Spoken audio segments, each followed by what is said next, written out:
Hello everybody, and welcome back to the smoke room. We are still playing Murdoch's route. You know, that's a guy. He's certainly a character, right? That's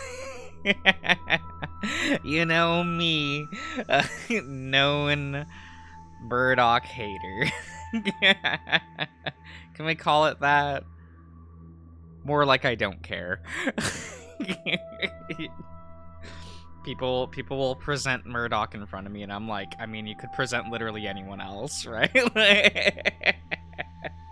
Is what it is what it is. But to get what my sister was telling you... there we go. I think she meant that we've had it too good for too long. We've had it too good, huh? Sounds like the words of somebody who's lived a charmed life. Murdoch bites his lip. What I mean is that things can always get worse. Her eyes turn to the columns of light in the basement window, casting the shadows of thin smoke on the walls. Judging by what's happening right now, I think it's best to assume they will. It's not every day that the town's biggest structure catches on fire at one of the most inopportune moments. And here I thought the bride would be inconsolable after the wedding. It would have been nice to be through with it. Trust me when I say that. You don't know the half of it. Cynthia crosses her arms. She looks like she's thinking. Is she, though? You only think she's thinking. Well. So what? You think just because people in town found another body in the mines a few weeks ago, people are going to start acting outlandish? It's already been a few weeks? Okay. Finding people dead might be more of a symptom than a cause. It might just be that the more people we have, the more likely it is for something to go wrong. Didn't you say yourself that people here already act outlandish? Well, it's not like I've had much opportunity to travel and compare. But there is an uncanny sense of wrongness I get from some of the people here sometimes. Some are much worse than others. Like they forget how to have pretenses. Pretenses? Okay. All I know is that things tend to go badly here in Echo whenever we get too many people. And then we lose a lot of them. You've been awfully quiet, Sam. That's because exposition has been happening. Sam does not participate in exposition. Because you've been looking at me at strange times. What do you think? Sam is always quiet. I'm not sure how carefully I should answer. But here's the one who asked. But he's the one who asked, oh my god. If you think it's the evil in people that causes it, then that's just the original sin. But even that was given to us to make us worse than we are. Cynthia sighs. If I wanted a priest's opinion, I would just ask the one in the room with us. I'm sorry if you can hear us, Father. She turns around to look at him, but he's lying on one of the infirmary beds, eyes closed, a chest rising gently. I'm just being literal. With sin being something physical that you have to take yourself from the serpent and out of the garden. That's all I meant. But it ain't like I'm pretending to know anything. So what? Are the three of you trying to figure out how it happens so you can stop? I never said it could be stopped. But maybe we can at least prepare. If natural phenomena are the way to predict it, then I think Dahlia is the most qualified in town to discuss it. So I think it would be a good idea to talk to her. Especially since she isn't here right now, and she was supposed to be Holly's maid of honor. What about everyone else down here? Certainly don't want everybody else to think we're crazy, if we already suspect them of going crazy. I meant we could ask them what they would think if we do have to get out of town. People have to rely on one another if a disaster really is coming.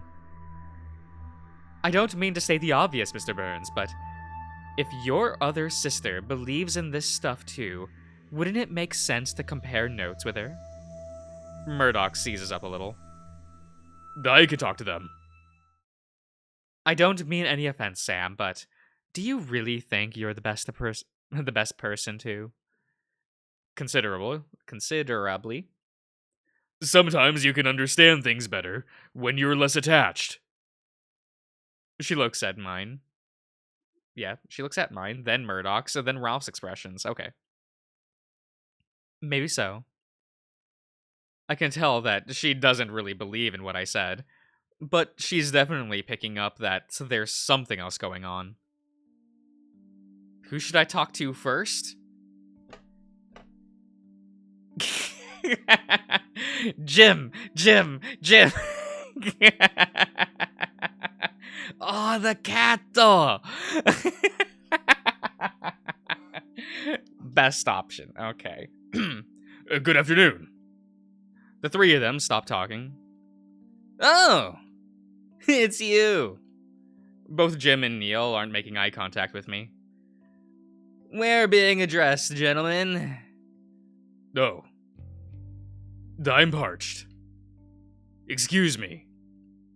Bye. The dog slips past me, barely without touching, then stomps quickly up the stairs. I'm really just... What? It's really just him I'd like to borrow. If that's the case, I suspect Jim would be delighted to be borrowed. I hear Neil chuff as he ascends the stairs? The stairs. Not the chairs. Would you climb a stair of chairs? I really don't think there's much to talk about. There is if you want to get your associates out of this town as quick as possible. Jim looks over to the cat with his brow raised. Reuben shrugs. Jim hisses quietly, then turns to me. Can we make this quick? Depends on you. Where to? Corner's empty. Keep your voice low. As he follows me away from the cat, I see the dog slink down the stairs. They really invited him to the cemetery. He's barely whispering. What do you want? Do you care about him? I jerk my head to Murdoch in the opposite corner, who looks deep in conversation with Ralph and Cynthia right now. Of course I do. If he's going to be family. I know you know that's not what I meant. No extra secretive bullshit while we're whispering in this corner. No. That makes things easier then. He's mine. Excuse me? You heard me. He's not your problem anymore. Don't be an idiot. You know about the photos. We destroyed them all. You. Holly doesn't know. You're free. But the trains, we can't.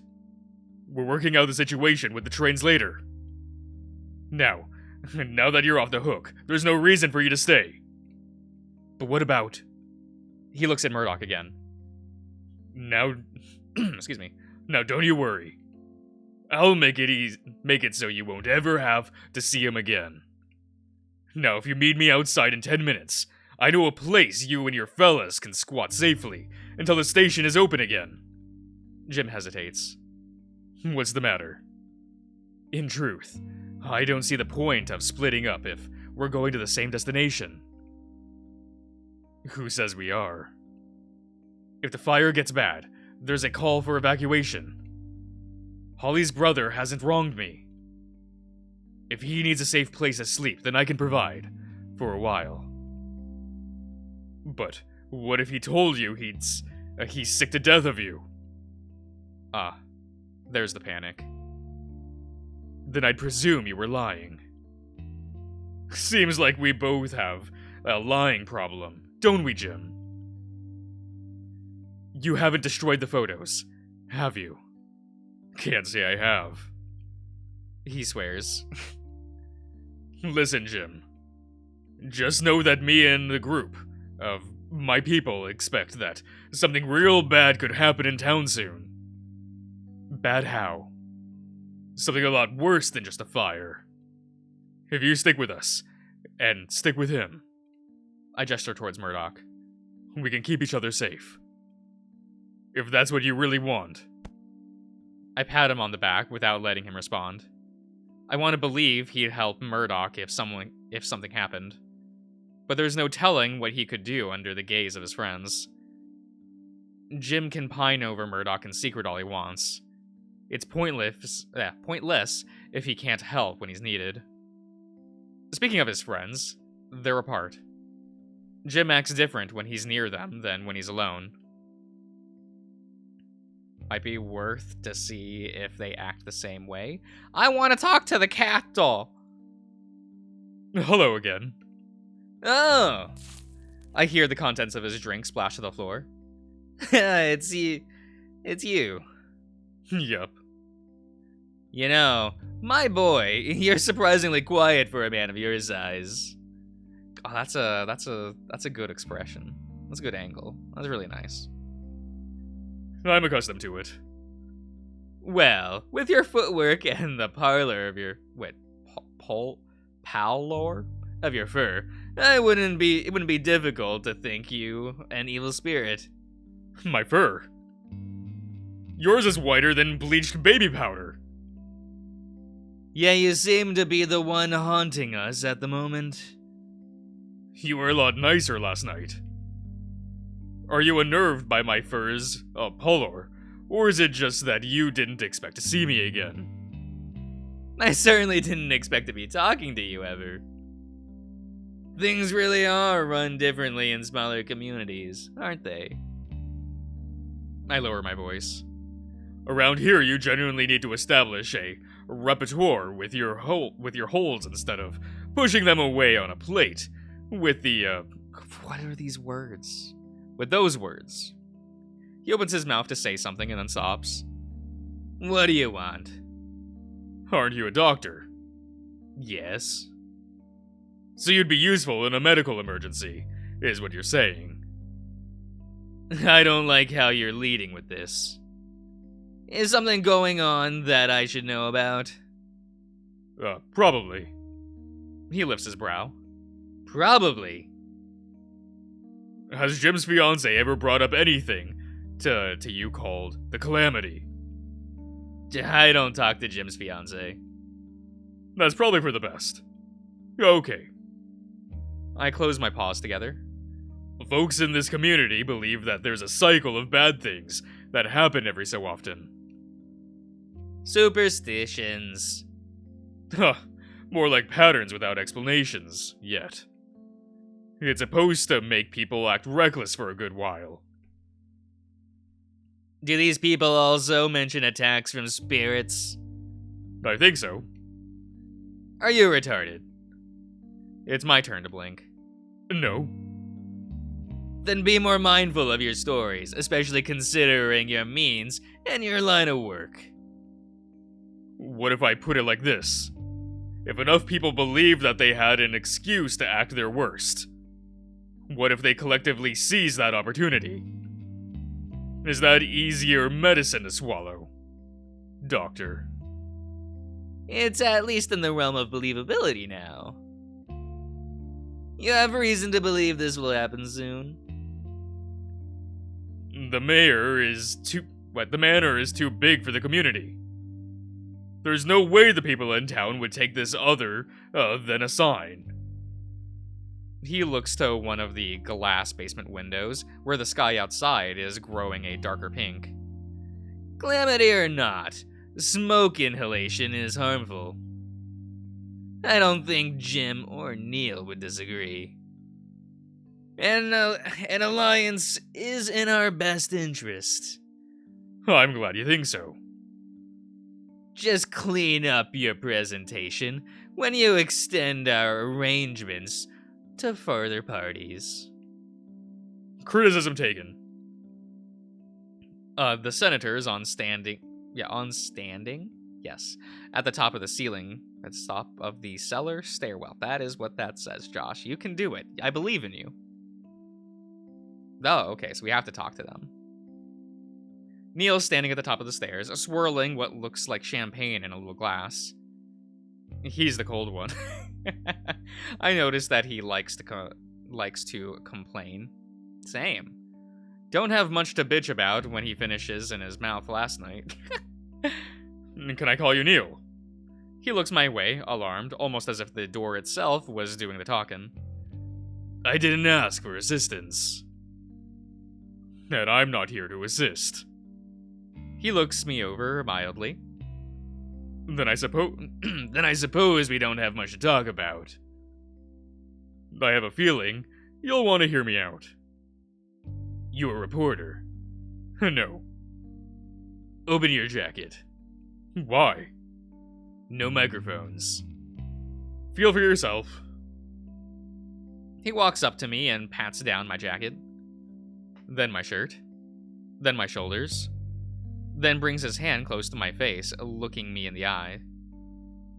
His hand lingers on the back of my head and muses down some of her.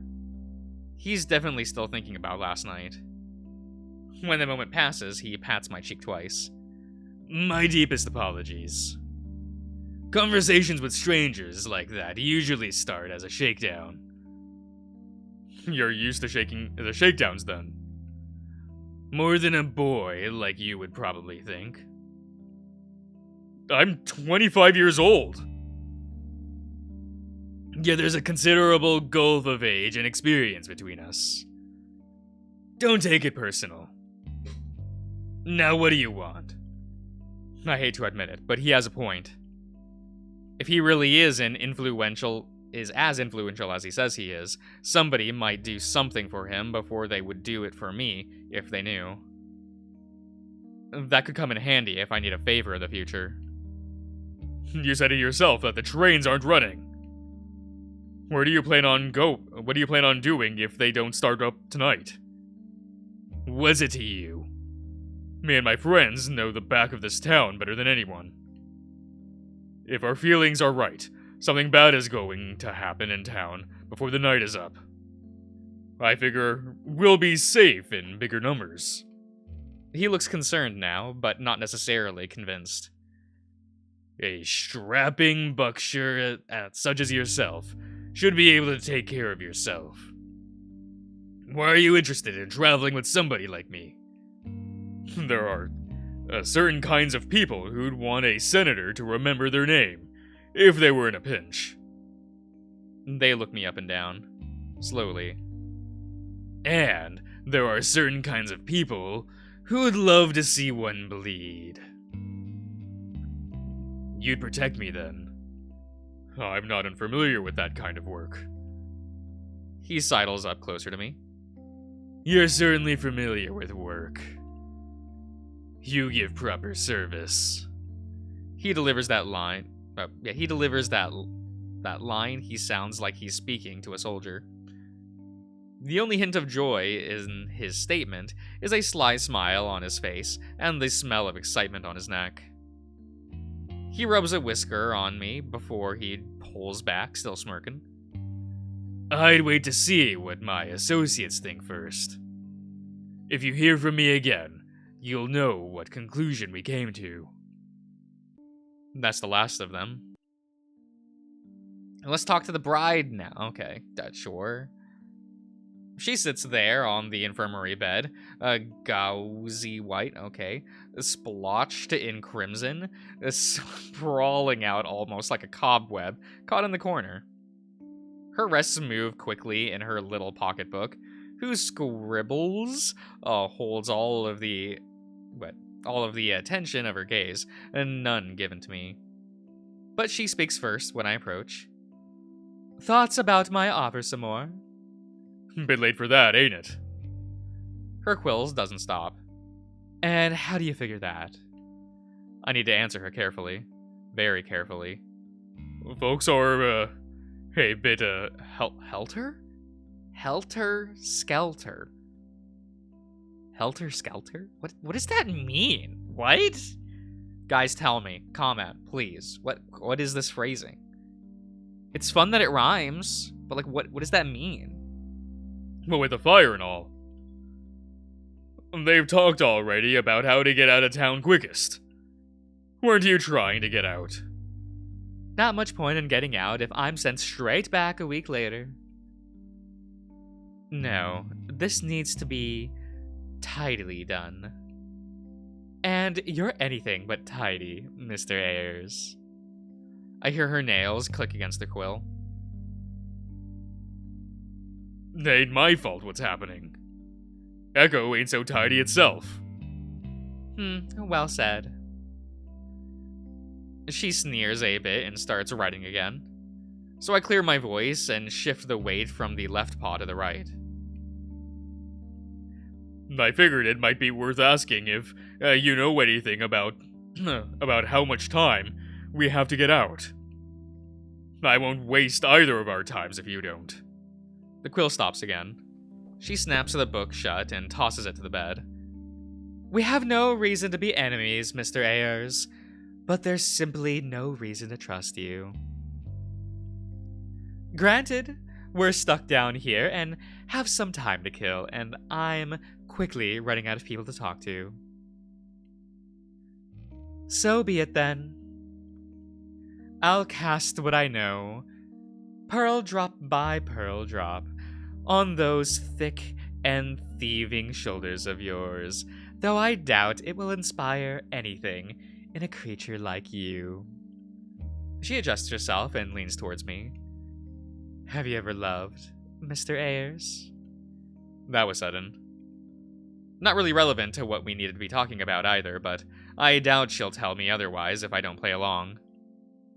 I open my mouth to answer, but she interrupts. And I mean real love, Mr. Ayers. Real love, huh? A pure love, not a mere pimp's love for his assistant. And what's that supposed to mean? You aren't so shy. I know where you work. There's only one reason why Dora needs muscle like yours in a business like hers, and I won't accept any further smokescreen. Upon employment, the madame did mention a part of my contract required regular exercise and the upkeep of my bulk. As a deterrent, was what she said. But she's fetched me to break up a brawl or toss out a drunk once in a blue moon. William has always handled some things preemptively, that's what it says, when it came to the uglier matters. But I wasn't supposed to know about those. I'm not sure if I should correct her about the pimp accusation, considering she's the last person I'd like to know about my personal business. Or my proclivities. I'm certain she expects that I'm doing things for her brother, but she might not know yet that he pays me to. Hell, if she thought I was trying to bring him into the brothel, that might even explain some of her attitude. There are times when I think I might. But I can't really say for sure. You know, I'm really not surprised by that answer, Mr. Ayers, considering the sort of life you lead. But the honesty is refreshing. I'm sure you're skeptical of these things, Mr. Ayers, but I've been in love. The real kind of love. The kind where two become one in life until death. Is this going anywhere important? In the summer of 1905, I saw fireworks, Mr. Ayers. In retrospect, it was one of the worst days in history for our family. But I didn't know what was going on the other side of the lake. Jim's family, he had a vacation home on the lake. On the waterfront. His bedroom was bigger than the entire foyer of my own house. Can you believe some people could be so wealthy to have such things? I'm sure you can, as a man adjacent to opulence, okay, who owns none of your own. Is this conversation about love, or is it about your money? It's obviously not about the money, but naturally this world overwhelmed me. An entire bedroom to himself, bigger than my house, when I shared my own with my brother and sister, swept me off my feet. And it wasn't a sad, okay, a sorry cave like the Hendrix's place on a Friday evening. Live music by the waterfront. And drinks that you paid for the pleasure to taste rather than getting more comfortable with the practice of keeping quiet. Though I figured out early on that the way I experienced Jim's world wasn't at all how Jim got to experience Jim's world. See, there's something you should know about Jim and his world. People like you and me might experience luxury as a fleeting comfort. People like Jim experience luxury as a display of their power. He's not allowed to like those earthly pleasures. Not like those muddy families who dry up after a generation or two, here just long enough to murk things up before drying into dust before the turn of the century. No, no, no. His mother and his father stamped that out of him real early. Or at least his tendencies to show it. You see, Jim hates it when people know that he cares about something too much. So you can imagine how I felt when somebody like that couldn't hide what they wanted, that he wanted me. Jim is so good at faking so many things. But he wanted me like a hunger that was impossible to fake. Can you possibly know how it feels when somebody from a world like that can't hide that you're the one they need? It's the kind of love that makes... It's the kind of love that feels like it can break your own body.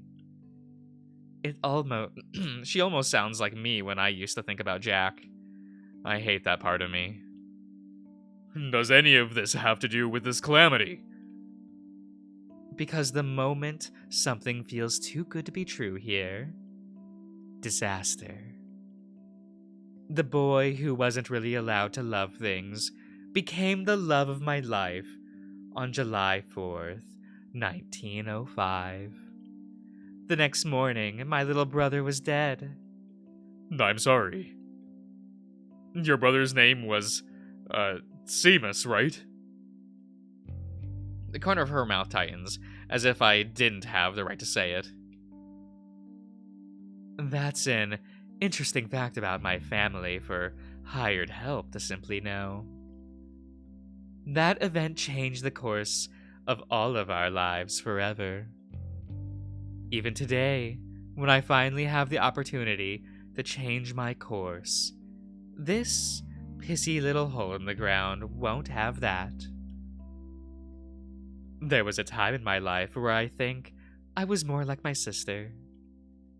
Methodical, logical, by the book, and invested in sifting through the ugly architecture of this land's corpse.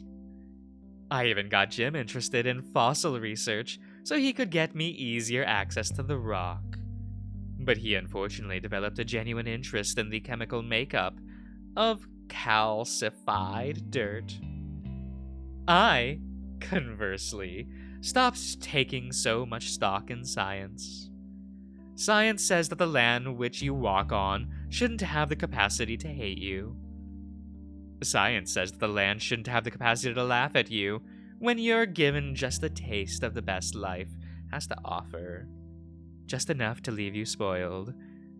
That anything less can never do. No, this land has a hatred for me, and the feeling is very much mutual. And considering how common the sentiment is, which I've verified in whispers, in paper confessions, it seems to me that the point of it all is is the suffering. So naturally, surely, something must happen when the suffering is too great. Because the records show that life in this place can feel normal for a while after the last batch of people evacuated for decades. If that's how it really works, and somebody knows that's how it works, they may be incentivized to make others suffer more quickly. It would give them respite, after all. At least for a while. She tilts her head, like she's studying me. That's all I know. At least, that's how I think these calamities work. Her eyes have a soft shine to them in the low light of the church. But yes, Seamus was my brother's name. It sounds like you took it hard. My parents took it harder than any of us. They've all treated us worse ever since it happened. Uh-huh. What? Not a whole lot.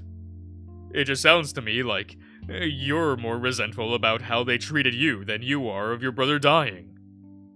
It doesn't take too long to get over any tragedy when somebody loves you in the way that I was loved.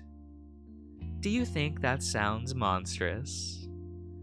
Maybe just a little bit. She leans forward, letting her head pass through a beam of light. Good. When I look in the mirror every morning, I don't just appreciate that I was gifted with great beauty. I thank God every morning that was born with a mouth that could clamp down on a throat with ease if ever I needed to rip one out. When a rattlesnake shakes its tail, you listen with great care. When a predator bares its fangs, you keep eye contact and you back up slowly. There's no reason for us to be enemies, Mr. Ayers. But you are in my nest. I take a step back. She relaxes and sits back. If there's a calamity coming, I suspect we're already too late to stop it. Writing it out right here might be the best chance to survive. But what if your fiancé doesn't want to? He might find that he doesn't have a choice. I don't have much else to say to you, Mr. Ayers. All I can do is nod. I don't know if anything she said was remotely true, but too much of it felt right. Right enough, anyhow. I take another look around the room. There's people I don't know who I presume are workers from the school, friends of the family, and service workers. There's also the sister with a stern face who's circled by a concerned group of people. Then there's the nervous father looking over his pocketbook who doesn't look too thrilled by the idea of talking to anybody right now. I'm not fond of the idea of traveling with a Catholic clergy considering the natures of me and our company so far. Come here, Mr. Ayers. Okay, I'm going to end the part here, everyone. So I do hope that you all have enjoyed, and I'll see you guys around.